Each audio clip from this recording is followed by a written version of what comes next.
संसद सत्र के बीच सोनिया गांधी जी ने द हिंदू अखबार में एक लेख लिखा है जिसमें उन्होंने कहा है कि प्रधानमंत्री मोदी उपदेश तो आम सहमति के देते हैं लेकिन टकराव को भड़काने का काम करते हैं। उन्होंने कहा है कि संसद के पहले चंद दिनों में ही इसका आभास हो गया है। आइए आपको बताती हूं सोनिया जी ने अपने इस लेख में और क्या कहा है।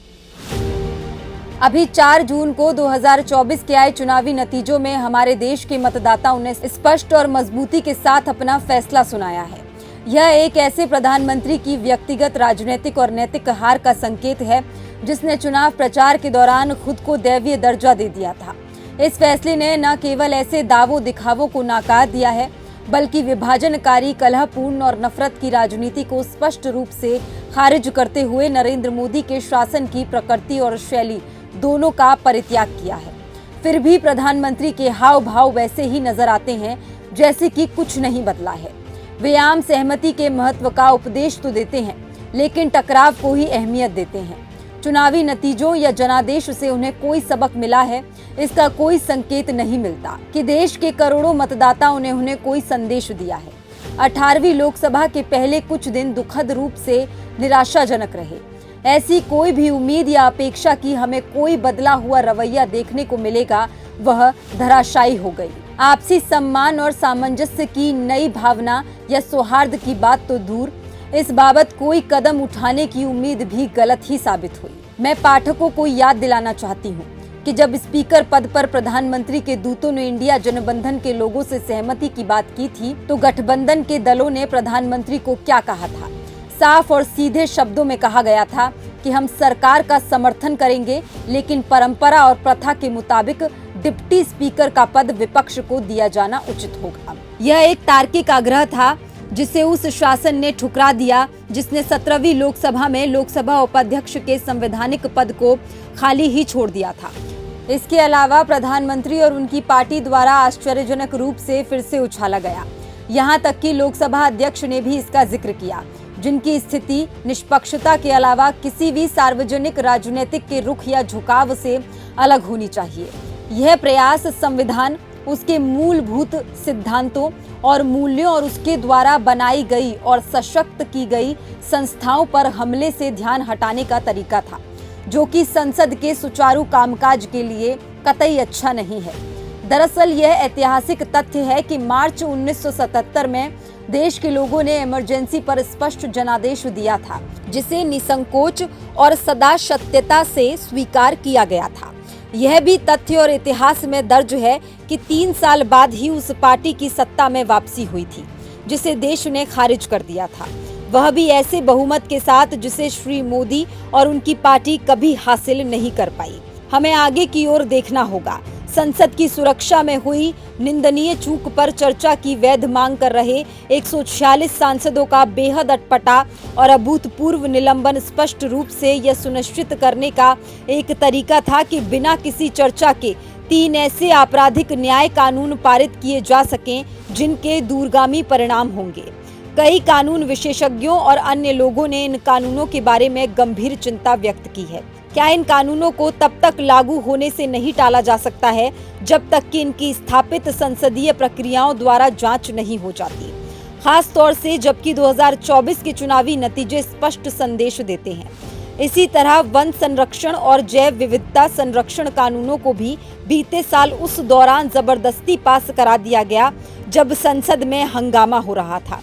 ग्रेटर निकोबार प्रोजेक्ट को आगे बढ़ाया गया जिससे कि पर्यावरण, पारिस्थितिकीय और मानविकी आपदा की आशंका है। क्या इसकी भी समीक्षा नहीं होनी चाहिए जिससे कि प्रधानमंत्री जो सहमति का दावा करते हैं वह अर्थपूर्ण साबित हो सकता है और कानूनों को संसद में पूरी चर्चा के बाद ही पास कराया जाता है। लाखों युवाओं के जीवन पर कहर ढाने वाले नीट घोटाले पर शिक्षा मंत्री की त्वरित और पहली प्रक्रिया तो यही थी कि जो कुछ हुआ है इसका खंडन करते हुए उसकी गंभीरता को ही नकार दिया जाए। प्रधानमंत्री जो खुद परीक्षा पे चर्चा करते रहे, पेपर लीक के पूरे मामले पर संदिग्ध रूप से खामोश हैं, जिसने देश के तमाम परिवारों को परेशान करके रख दिया है। एक कथित उच्चाधिकार वाली समिति तो बना दी गई, लेकिन असली मुद्दा यह है कि एनसीईआरटी, यूजीसी और विश्वविद्यालयों जैसी शैक्षणिक संस्थाओं की व्यावसायिकता को बीते 10 वर्षों में काफी नुकसान पहुंचाया गया है। इस बीच देश के अल्पसंख्यकों के खिलाफ हिंसा और उत्पीड़न की घटनाओं में फिर से वृद्धि हो गई है। बीजेपी शासित राज्यों में मात्र आरोपों पर ही कानूनी प्रक्रियाओं का उल्लंघन करते और अल्पसंख्यकों के घरों पर बुलडोजर चलाकर उन्हें सामूहिक सजा दी जा रही है। चुनाव प्रचार के दौरान प्रधानमंत्री ने लोगों पर सांप्रदायिक अपशब्दों और खालिस झूठ के जरिए जो हमले किए थे, उसके बाद जो कुछ हो रहा है वो सब आश्चर्यजनक नहीं है। उन्होंने इस डर से भड़काऊ बयानों को और बढ़ावा दिया क्योंकि चुनाव उनके हाथ से निकल रहा था। इस तरह उन्होंने अपने पद की गरिमा और मर्यादा का पूरी तरह से अनदेखा किया। फरवरी 2022 में बीजेपी और उसके सहयोगी दलों को मणिपुर की विधानसभा चुनाव में साफ बहुमत मिला था। फिर भी 3 महीनों के अंदर ही मणिपुर जल उठा, या कहें कि इसे जला दिया गया। सैकड़ों लोगों की जान गई और हजारों लोग बेघर हो गए। इस बेहद संवेदनशील राज्य में सामाजिक ताना बाना तहस नहस हो गया। लेकिन फिर भी प्रधानमंत्री को ना तो राज्य का दौरा करने या वहां के नेताओं से मिलने का वक्त मिला, और इसमें कोई आश्चर्य नहीं कि उनकी पार्टी वहां दोनों लोकसभा सीटें हार गई। लेकिन इससे मणिपुर के विविधतापूर्ण समाज में व्याप्त संकट के प्रति उनके असंवेदनशील रवैये पर कोई असर नहीं पड़ता दिखा। प्रधानमंत्री ने 40 दिनों से ज्यादा समय तक चले चुनाव प्रचार अभियान के दौरान खुद बेहद कमतर साबित किया।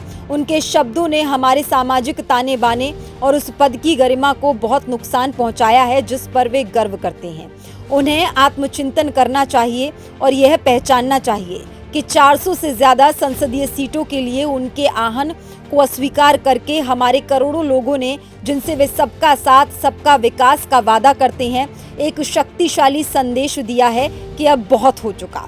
इंडिया गठबंधन के दलों ने साफ कर दिया है कि वे टकराव वाला रवैया नहीं अपनाना चाहते। विपक्ष के नेता राहुल गांधी ने सहयोग की पेशकश की है।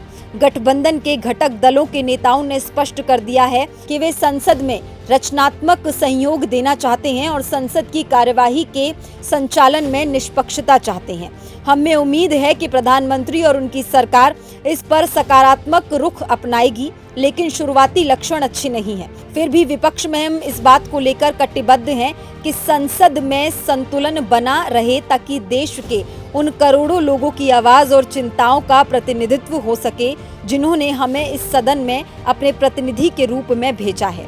हम उम्मीद करते हैं कि सत्ता पक्ष हमारे लोकतांत्रिक दायित्वों को पूरा करने में आगे आएगा।